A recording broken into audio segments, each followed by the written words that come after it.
Então, a gente viu sobre as funções do esqueleto, né? Do sistema locomotor, né? O esqueleto em si, que às vezes a gente acha que é uma coisa só, né? A esqueleto é sustentação e locomoção, mas a gente viu que tem muito mais coisas aí por trás disso, né?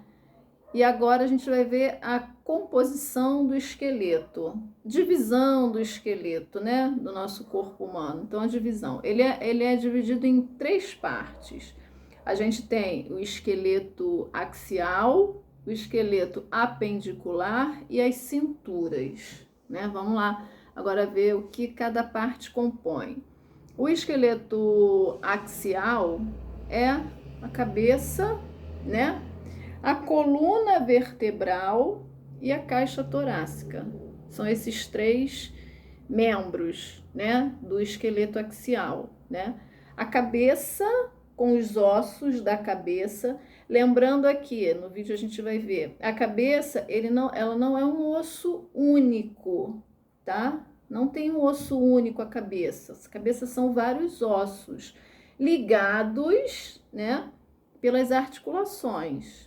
O que são articulações? Articulações são junções entre dois ossos, tá? Então, eu não tenho dois ossos se juntando sem que haja entre eles uma articulação, tá? A articulação vai justamente permitir que aquele osso, aquela parte ali do esqueleto, realize um movimento. No caso do crânio em si, né, a gente tem vários ossos, que a gente vai ver depois, né, no vídeo, na outra imagem, né, quando eu começar a passar as imagens. Então, a gente tem aqui no crânio vários ossos, né, que compõem aqui o crânio, e entre os ossos a gente tem as articulações, tá? No caso aqui, na articulação do crânio, da nossa cabeça, essas articulações, elas são imóveis, né? Os ossos aqui do crânio, eles não podem se mexer, tá? Porque se mexer já era, né?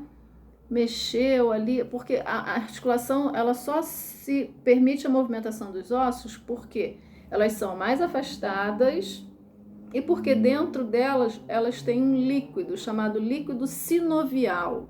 Esse líquido sinovial funciona como um lubrificante, como se fosse aquele lubrificante que a gente coloca na porta quando está rangendo a porta, né?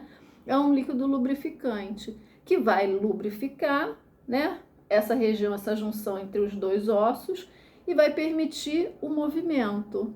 Só que no crânio, a gente não pode ter movimento porque dentro a gente tem o cérebro e o cérebro é a máquina que comanda o nosso corpo todo. Então eu não posso ter movimento, eu não posso ter passagem. Os meus ossos ali tem que estar bem unido, sem passar nada, né? Porque senão pode dar uma infecção, pode dar um problema muito maior, já que o cérebro, o que está aqui dentro da nossa cabeça, do nosso crânio, é o que comanda o nosso corpo todo, tá? Então a gente tem três tipos de articulações. As articulações imóveis, no caso do crânio, né? A gente tem as articulações móveis e as semimóveis, né? As móveis são móveis por quê? Porque permitem o movimento. Aqui, ó, meu braço, tá? Articulação do cotovelo. Eu tô fazendo movimento o tempo todo, tá? Então, a minha quantidade de líquido sinovial aqui é muito grande em relação às outras articulações, né? E esse líquido vai me permitir que eu realize os movimentos. Então, essas articulações aqui, ó, em que eu realizo um movimento amplamente, a gente chama de articulação móvel, tá? Imóvel que não permite o movimento e as semimóveis que permitem movimentos, só que mais restritos, que é justamente o da coluna, tá? Aqui a gente até realiza movimentos, mas a quantidade de líquido sinovial é menor, né? Com isso, os movimentos não são tão amplos como braço, joelho, pé, esse tipo de articulação que são os móveis, tá? As móveis, né? Então a gente tem três tipos de articulações, só para relembrar: imóveis, crânio, né, que não permite movimento. As móveis, o que permite movimento, tudo que permitir movimento é móvel. Grande quantidade de líquido sinovial, tá? E as semimóveis permitem movimentos restritos, tá? Mas eu comecei a falar isso, mas acabei que eu não dei continuidade à constituição do esqueleto, né? Como é que ele se classifica. A gente já vai ver isso no próximo vídeo, tá?